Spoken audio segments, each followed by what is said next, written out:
y'all, this is going to be a quick and fun little recipe to do. If you have little ones, it'd be a lot of fun too. Just make sure you use a plastic jar instead of a glass one. There are your ingredients, and we're just going to get started right away. So I've got my jar here, and I'm going to pour about half, a little over half of that heavy whipping cream in the jar. You just want it to be about halfway up the jar. You don't want it to completely fill the jar. And then we're just gonna shake till we can't shake anymore. And don't pay any attention to that Gomez Uncensored. That was going to be my second channel name. This video is actually one that Twisty and I did a couple of years ago, and I had it in my reserves and I never uploaded it, so I thought I would upload it now since I'm kind of taking it easy for the holiday season, and I haven't really worked on a lot of videos. Been spending a lot of time with my daughter and just enjoying her time off of work, so she and I can just watch Christmas movies and enjoy each other's company. So there you go. We're just gonna take turns shaking that jar and just getting it to, you want it to thicken up, you want it to really just form a ball in that jar, and that's gonna take about 25 to 45 minutes. But it was a lot of fun for us to do. I think this is a project that's just great if you have small children, and you know, almost everybody's homeschooling now, so that's something to do at home. I homeschooled my 3 youngest kids, and I absolutely love doing little baking projects, little, you know, hands-on projects, and this was a lot of fun for Twisty and I to do.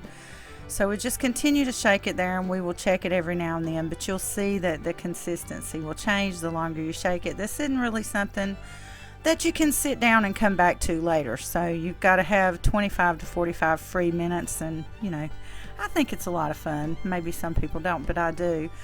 I actually grew up in the country in a small town in North Carolina, and my grandpa lived across the road from me, and he had a farm where he raised cows and chickens and you know, eggs and dairy and things like that. And we also had a little lady down the road named Gladys, who lived in this beautiful 2-story clapboard house, and it was 2 or 3 miles down the road from us when I was a kid.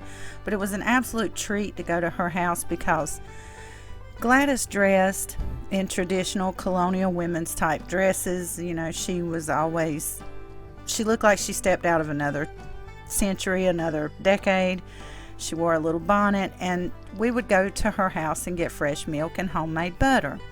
And I'll never forget coming to her house one time when I was about 7 years old, and we pulled up in the driveway, and Gladys was sitting on that beautiful porch of her beautiful clapboard house, and she had a butter churner, and she was churning butter in one of those big old wooden churners.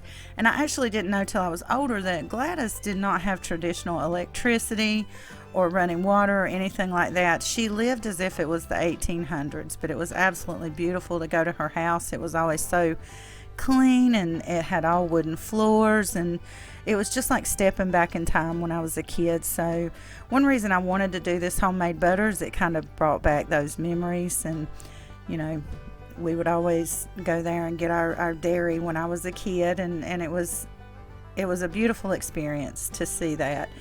So now you see we got our butter, and it's kind of in a solid form, and some of the liquid is separated. So we're going to take our cheesecloth, and over our mesh strainer, we're just going to pour that ball of butter into there and let all the liquid strain out. You can see that there's quite a bit of the liquid separated.